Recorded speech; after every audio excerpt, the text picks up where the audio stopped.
मृत्युंजय 2026। पूरी कहानी और एंडिंग की हिंदी में विस्तृत व्याख्या। स्पॉयलर्स।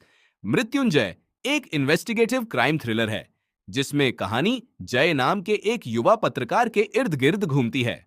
वह अखबार में शोक संदेश, ऑब्यूअरी, विज्ञापन जुटाने का काम करता है, लेकिन उसका सपना बड़ा क्राइम रिपोर्टर बनने का है। शुरुआत में क्या होता है? एक व्यक्ति अच्युत शर्मा को लगता है कि कोई उसका पीछा कर रहा है। कुछ समय बाद उसकी मौत हो जाती है और पुलिस इसे सामान्य या दुर्घटनावश हुई मौत मान लेती है। लेकिन जय को इस मामले में कुछ गड़बड़ महसूस होती है। जब वह अच्युत की बेटी अंजलि से मिलता है तो उसे वादा करता है कि वह उसके पिता की मौत का सच सामने लाएगा।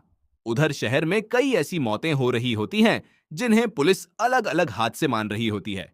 इन मामलों की जांच एसीपी सीता कर रही है, लेकिन उन पर ऊपर से दबाव है कि मामलों को जल्दी बंद कर दिया जाए। जांच में क्या पता चलता है? जय धीरे धीरे सभी मौतों के बीच संबंध ढूंढना शुरू करता है। उसे समझ आता है कि ये साधारण दुर्घटनाएं नहीं हैं, बल्कि एक ही व्यक्ति द्वारा बहुत सोच समझकर की गई हत्याएं हैं। फिल्म का सबसे बड़ा ट्विस्ट यह है कि हत्यारा कोई भावुक या गुस्सैल अपराधी नहीं, बल्कि साधु नाम का बेहद चालाक कॉन्ट्रैक्ट किलर है। वह हर हत्या को दुर्घटना जैसा दिखाने में माहिर है, इसलिए पुलिस को उसके खिलाफ सबूत नहीं मिलते। साधु लोगों को क्यों मारता है? जैसे जैसे कहानी आगे बढ़ती है, जय को पता चलता है कि इन हत्याओं के पीछे केवल व्यक्तिगत दुश्मनी नहीं है। कुछ लोग एक बड़े आर्थिक घोटाले और भ्रष्ट नेटवर्क से जुड़े हुए हैं। जो भी व्यक्ति इस नेटवर्क के लिए खतरा बनता है, उसे साधु के जरिए रास्ते से हटा दिया जाता है। यानी साधु सिर्फ हत्यारा नहीं है, बल्कि किसी बड़े खेल का मोहरा और हथियार है।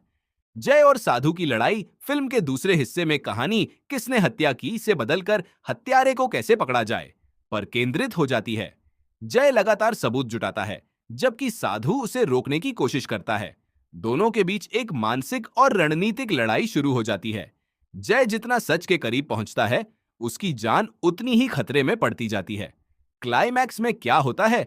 अंत में जय साधु तक पहुंच जाता है और उसके अपराधों का पर्दाफाश करने के लिए जरूरी सबूत इकट्ठा कर लेता है। इसके बाद दोनों के बीच आमना सामना होता है। क्लाइमैक्स में जय साधु की बनाई हुई दुर्घटनाओं और हत्याओं की पूरी श्रृंखला को उजागर कर देता है। साधु की असली पहचान सामने आ जाती है और उसके पीछे छिपे अपराधी नेटवर्क का राज भी खुल जाता है। एंडिंग का असली मतलब फिल्म का शीर्षक मृत्युंजय का अर्थ है मृत्यु पर विजय पाने वाला। जय सच और न्याय के लिए लड़ते हुए अपने डर पर विजय प्राप्त करता है। शुरुआत में वह केवल एक साधारण कर्मचारी था, लेकिन अंत तक वह वही बन जाता है जिसका उसने सपना देखा था।